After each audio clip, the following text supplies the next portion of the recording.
I'm going to talk today about mobile ecosystems. This is the core of the research product that I produce. And the whole point of the game today is when you listen to people when they talk about their business in the mobile world, operators, handset makers, everybody, Apple, Google, everybody, they all talk about the ecosystem. But if you then actually ask them, well, what did you mean by that? How can I tangibly understand what you mean by the ecosystem? They won't give you an answer.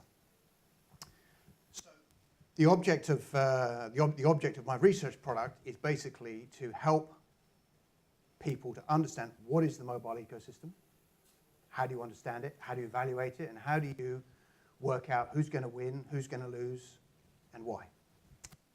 Without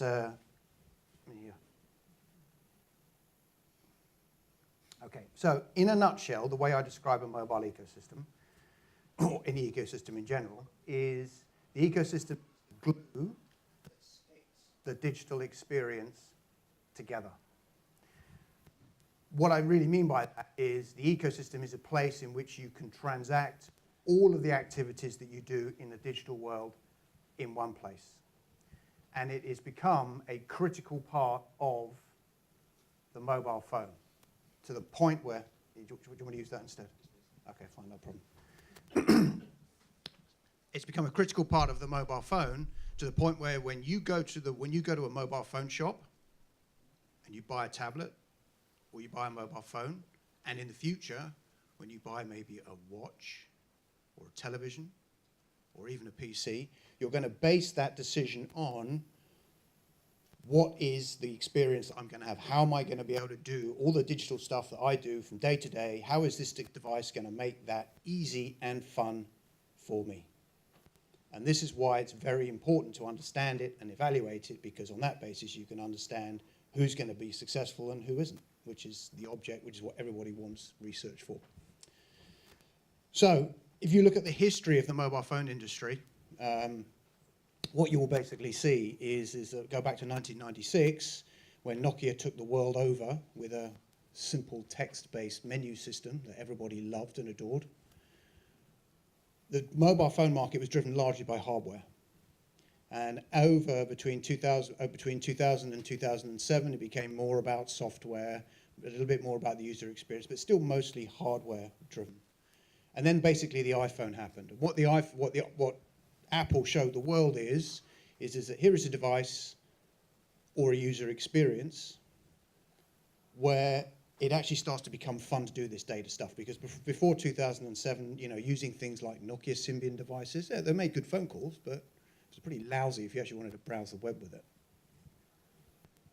And as a result of that, that is when everything started to change. And what happened is that the bits like differentiation on operating systems, et cetera, all became much more commoditized. And so we've got to the point now where the differentiator is the ecosystem. And that's what will drive the decision in terms of where you live your digital life. And that's really why I study it in detail. So what does an ecosystem need to do to be successful? And the first way I look at this is the concept that I call digital life, which is it's a pretty simple one. And actually, I think Microsoft have stolen it because they are a customer of mine. I did get there first, by the way. So this is what I call digital life. And what it is quite simply, this is what people do with their mobile phones outside of phone and text divided by time. Phones on one side, tablets on the other. And if you are going to be a successful ecosystem, what you need to do is you need to make sure that your users can do all of this stuff within your ecosystem. And the way you monetize that is either the Apple model, you sell phones at a very high price because people want to get into your ecosystem, or if you're Google, you give all the services away for free, but then the people, what you end up doing is you use their personal data to sell advertising. And this is the most predominant business model that's actually out there in the internet today. And one of the big misconceptions out there, I believe, is that the internet is free. It isn't. You either subscribe or you pay with personal data. There's really no two ways around it. And so what we do is we take all of the ecosystems and believe the general thought out there is that there's Apple and there's Android, and that's it. But actually, there are lots of these ecosystems. The first myth I'd like to bust today is Android is not an ecosystem. It's what sits on top of Android that is actually an ecosystem, and I'll show you what I mean by that. So we take all of the ecosystems, we measure them based on, well, how good are they at providing digital life to their users? And the results are actually quite interesting. So here they are. A couple of points to take home. One, Google, not a big surprise, gets a really good score. Microsoft gets a good score. Again, very good digital life experience. But look at Apple on the search. Apple only gets a poor score. And what that tells you is what makes Apple really attractive to the users. Yes, they do make nice hardware, but everybody makes nice hardware. It's because they are very, very good at distributing applications written by third parties in a way that's fun, easy to use, and easy to get hold of. And this, to me, is the biggest risk that Apple faces going forward, as this becomes more and more commoditized and all the applications are available on all the different platforms to an equal level of quality, how does Apple then encourage people to shell out $650 for a device? Because that's a lot when you can buy a perfectly good Samsung device for $350. So this is the first way. So and the other interesting point here is that Yahoo, that most people think is a dead duck, actually gets a very, very good score on this. And in the United States particularly, Yahoo has a very strong presence in the internet that it is trying to move into the mobile. So Yahoo is my dark horse, and crazy theory over the next 3 years is that Apple could actually end up buying Yahoo, and I can talk about that later if there's interest. So that's the first way we look at it. Second way we look at it is that is a measure of what is the opportunity. How well have these guys invested in their assets to provide you, the user, with a decent digital life experience? The next way to think about it is, okay, that's fine. How good are they? What is the quality of the experience overall? And this is what I call the 3 laws of robotics. Rule number 1, must provide easy and fun access to digital life, i.e. you pick it up and it's easy to use. Intuitive, fun, not difficult, frustrating, and confusing. Number 2, simple and easy to set it up and use it, i.e. the general rule I use for a piece of consumer electronics is if I have to read the manual, it will not sell. It's very simple. So it has to be easy to set it up and use. The third one is it must capture traffic on its own servers. Now what I mean by that is the ecosystem must be running its own digital services. Because if you're not running your own digital services, there's no way you can learn about what your users are doing, which shuts off the biggest route to monetization for you. So if you get a poor score on rule number 3, your only real option is you either sell a subscription or you sell hardware, because you've got no other route to actually make any money. A couple of take-homes here. Not a big surprise. Apple does really well, rules 1 and rules 2, but fares badly on rule 3, and that's part of the poor score that it got on the digital life pie that I showed you before. Google, which is based on the Android operating system, as are many of the others. This is why it's important to think about an ecosystem as Google, not as Android, because, if you think about Android, we say, well, hang on a minute, Amazon's based on Android, as is probably Yahoo, Baidu, Sony, and Samsung. They're all based on Android. So you need to put that to one side. The Google ecosystem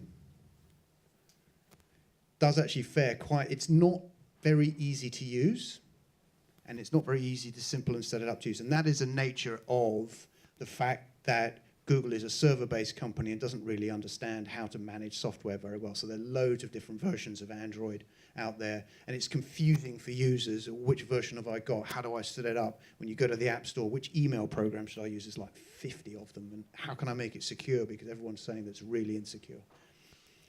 And that gives an opportunity. That gives opportunity for the likes of Microsoft, which does fare pretty well against these laws and has a good score on Digital Life, but is totally hopeless when it comes to market share.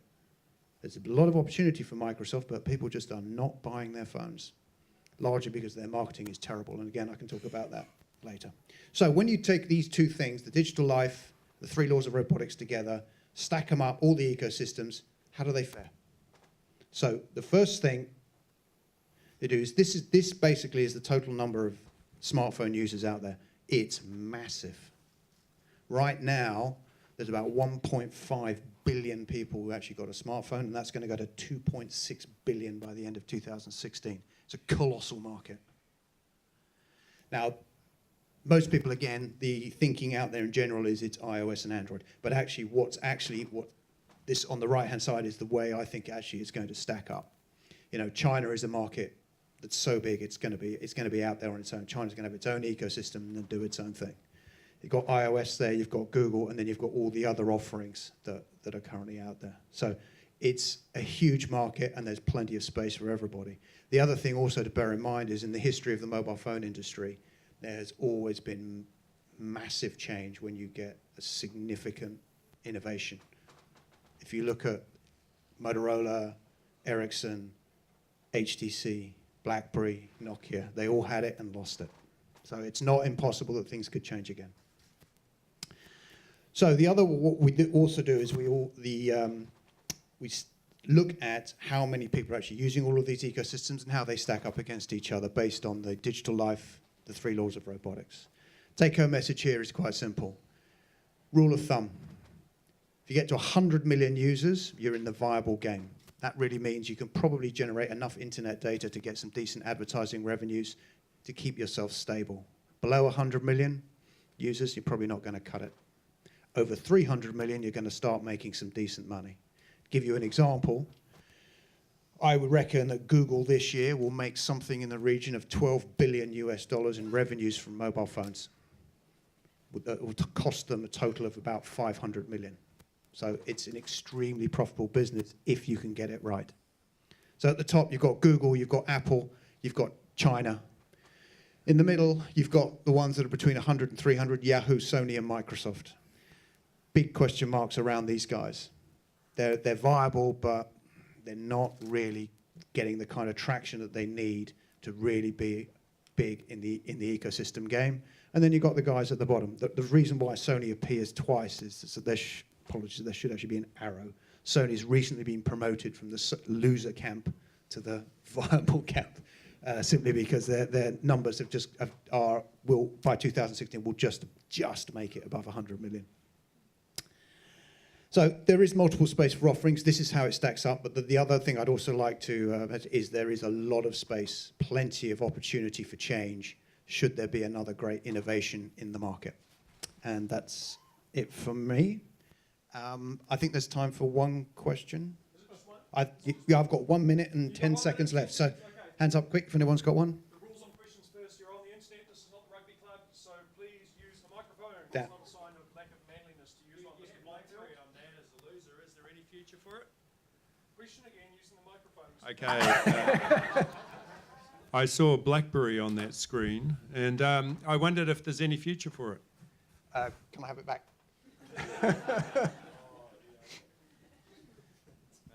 As a handset maker, no. I think probably within 12 months, the hardware business of BlackBerry will actually shut down.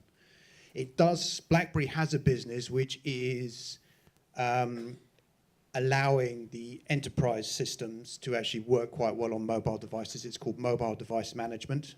It's very competitive, highly commoditized. BlackBerry had a huge edge there back in 2002, 3, 4. They might just survive doing that, but it'll be low growth, low margin, and not desperately interesting. So the short answer to your question is no. Okay. growth from 1.5 to 2.6 billion, is that mostly coming in Asia? Asia and Latin America, yes. It's mostly mostly emerging markets, and if you look at where Latin America is currently around about 600 million. It's about 50% penetrated. So yes, the vast majority of that is going to be Asia, and the vast majority of the Asian bit is going to be India and China. Thank you very much, Dr. Richard Windsor. And